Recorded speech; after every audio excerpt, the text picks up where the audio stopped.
How's everybody doing? I hope you're having a fantastic day today. And yes, I'm in my garage. My wife and I were almost about a year being in our first purchased home. And so we're finally going to start painting and doing some things to it to really make it our own.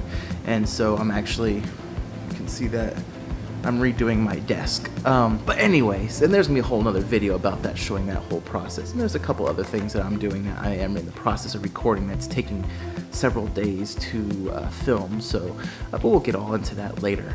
But I'm gonna call this a quick hit. And it's not really gonna be a quick hit because it's probably gonna be a little more than just a couple minutes.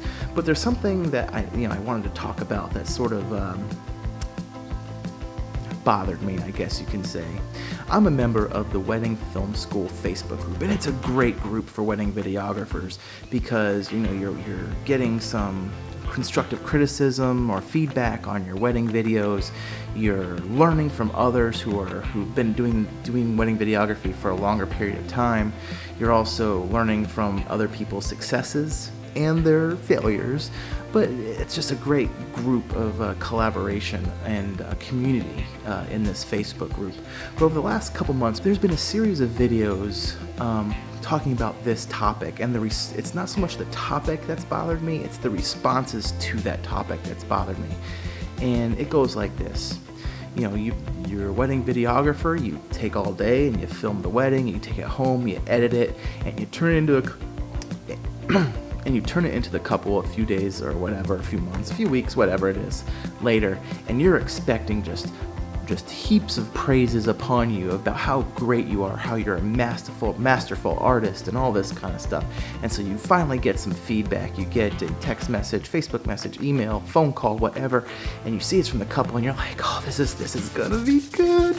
And then it's like a list, and not just a small list, a pretty hefty sized list of requested changes to your video. Now I will say, my wife and I, we're just getting started, and we've only had a couple wedding videos turned in, so we haven't had this happen to us yet. So I can't really speak from experience on the wedding videography side, but I can speak to it from my full-time job, which is just videography, where my boss has come back with some suggested changes to either music choice, shot selection, transitions, and all this kind of stuff.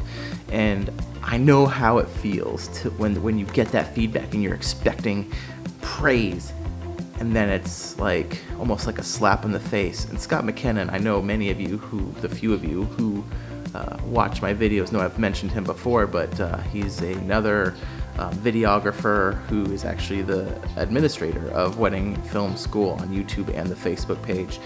And he posted a comment to this topic where it's like, and he said a bunch of other things, but the thing I wanted to discuss is like when these requested edits come in, it's sort of like it hurts our ego. And it's true. Like, I can speak to that. It does hurt my ego. I spent a lot of time on it. I'm proud of my work. And you come back with changes. How dare you?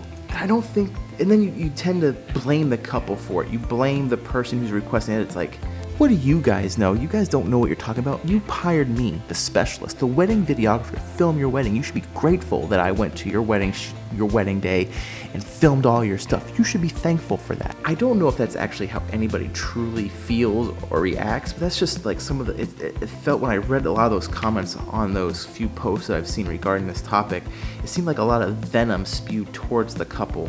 And I don't understand why. Because at the end of the day, when you really think about it, we are service providers. We are providing a service the same as the photographer, the same as the caterer, the same as the florist, the same as the DJ, the same as the baker, the same as the coordinator, everybody else that helps make a wedding day successful.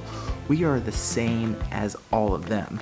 The bride and groom, they get to go to the caterer and they get to sample some food. They get to say, yes, I want chicken. No, I don't want beef. Yes, I want shrimp. No, I don't want vegetables, or whatever. They get to choose what they want on their wedding day. Same with the florist. I like those flowers. I don't like those flowers. DJ, I want these songs. I don't want these songs. Photographers, although it's after the wedding, but they get to say, I like this shot. I like these photos. I don't like these photos. I want prints of these. I don't want prints of these. I want these more digital. I want these physical. I want these tangible. I want these in the album, whatever.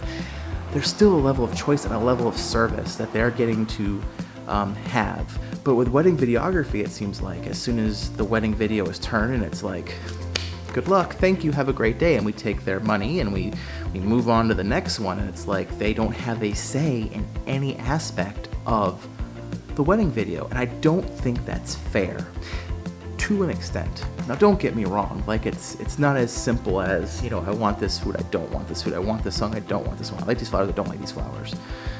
It's not as simple as that with videography, and in our contract we actually have it state, you know, it's a different in nature from the other sort of vendors that you'll have on your wedding day, because it's a lot of work. Wedding videography is a lot of work, but if you're like my wife and I, we shoot all day. We have so much footage that's almost like if they came back with changes after the initial like, no, I don't want to. Well, we do have all this footage. Let's see if we can put a different shot in there to make them happy. Now, if they're wanting a whole new piece of music in there, now that's more labor intensive, because it's like, well, if you're like me, you edit to the song. And so if you're having to put new music in there, it may completely change the tone of the film. It may show, you know, you still need to put new clips and everything like that, so it's a lot more work. But, you know, at the end of the day, I feel like wedding couples should still have some sort of say in their video. Now, we try to get that out of them beforehand, not after the fact. When we sit down with a couple on, you know, to sign contracts or just to meet them and see if it's going to be the right fit, we sit there and we say, well, what type of music do you like? Do you like, you know, whatever, you know, country music, you like pop, you like metal, rap, whatever, you know, like, what type of music do you like? Are there any special moments that you want to make sure we get? Are there any special thing, like any sort of people you want to make sure you get a shot of, like Meemaw, who is about to pass away, and this might be the last moment? I don't know. I hope that doesn't happen. I'm sorry if it has. But, you know, we try to get all that stuff out in the front, so that way we know what to capture. So that way it's like they feel like they have a say in the final outcome of the video. But also in our contract, we have an artistic style clause where it says that, you know, wedding videography is just like any art form, it's always evolving. And so wedding video one that you may have saw that may have drawn you to Morgan Media isn't going to be the same as your video. You know, your video is going to have a different style, a different tone, it's made in a different location, different lighting, you know, it's going to be different. It's not guaranteed to be the same video that you saw before. And we are going to try our best to match your requests, your desires. We're going to try our best. But at the end of the day, we are, as the wedding videographer, we're going to use our creative freedom in videoing and editing your wedding film. But they have up to 10 days after we turn in the film to request edits. Anytime after that, I don't know. But like I said, we haven't had that come up just yet. I'm sure we will at some point. I hope not. I think all these comments sort of seemed like, well, you know, if they want all these re-edits, you should charge them $500 an hour for re-edits, and that will shoo them away. It's like, as a business owner, you have that right. Charge whatever you want for re-edits. And I think if it is going to be a lengthy re-edit, if it's not just pulling out these certain clips and plugging in new clips, if it's going to take another 8, 10, 12 hours or whatever to edit their wedding video, charge them. That's your right. Heck, we'll probably end up doing that too if it's going to be a major re-edit. But I think if it's just like, hey, I don't like this clip of this shot of such and such, or this transition it's really jarring for me. Like, just try it. Like, after the initial, how dare you? Take a deep breath, open up the list of requested changes, open up the wedding video and watch the wedding video and look at the requested changes and see what you can accommodate, and then communicate with the couple. Like, hey, here's why I don't think these changes will work. You know, sure, we can maybe do these changes here, but this change of music is going to cause a major re-edit, and that's going to take more time until you get your wedding video. And I think if you have honest communication with the couple and you're professional about it, and I'm sure most of everybody is professional, they're not going to go back to a couple and say, buzz off, I'm not going to make your changes. Then it's like maybe the couple be like, okay. You know, I think a lot of times couples, you know, people in general that aren't in this line of work, it's magic to them. And I joke about it all the time with my boss. I say, a lot of people just think it's like, hey, can you film this and edit it in a day? And it's like, no, I cannot. Not in an 8-hour day. Now, if I had a 12, 16, 18-hour day, sure, probably, but not in an 8-hour day. And I think that a lot of people just think it's magic. It just happens. You film it, you take it out of your camera, out of your memory card, you put it in your editing software, bada bing, bada boom, within a couple hours, wedding video is done. But I think if you explain, well, that's not how it works. Most people, I feel like, are understanding, and they'll say, oh, well, I didn't think of it like that. Well, now that I think about it, I mean, it is really good the way it is. Yeah, would I've liked to see Meemaw here? No, yeah, but it's okay that I didn't now. I really like the movie. You know what I mean? Like, I think if you're honest and open with them, I think a lot of times you'll maybe get out of having to do those re-edits, or that list of re-edits will dwindle down to just a few select things that they really want in their video. But I think this whole attitude of like, I'm an artist, how dare they question my work? I just feel like that's harmful to videography and wedding videographers in general, because we are a line of service for the couple, just like on the wedding day, and they should have. And if you don't give them a say beforehand, they come back to you with requested edits.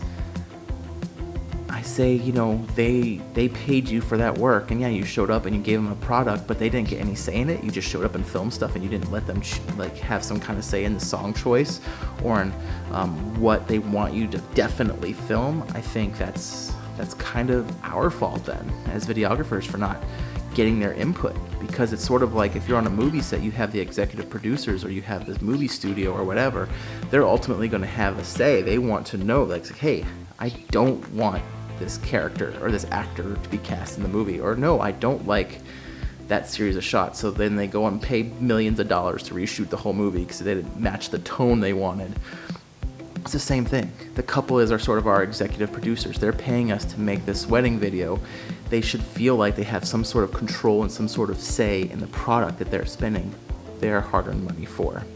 So I know that was more of not so much a quick hit and more of just like this lengthy rambling rant, and I apologize about that, but it was just something that was really on my chest. That was like, I don't like the fact that people come out and it's like they spew venom towards the couple when it's like they paid for our service. They should feel like they have some sort of control and some sort of say in the final product that they're paying for, just like any other service that they paid for. So anyway, that's it for this one. I'm sorry that I went on for a little while. I hope you guys stay tuned. Like I said, I have a few videos here coming up in the coming weeks as soon as stuff gets finished, which I actually probably should get doing now, so I can paint this new desk, or not new desk, paint my old desk a new color. But anyway, I hope you all have a fantastic rest of your day, and God bless.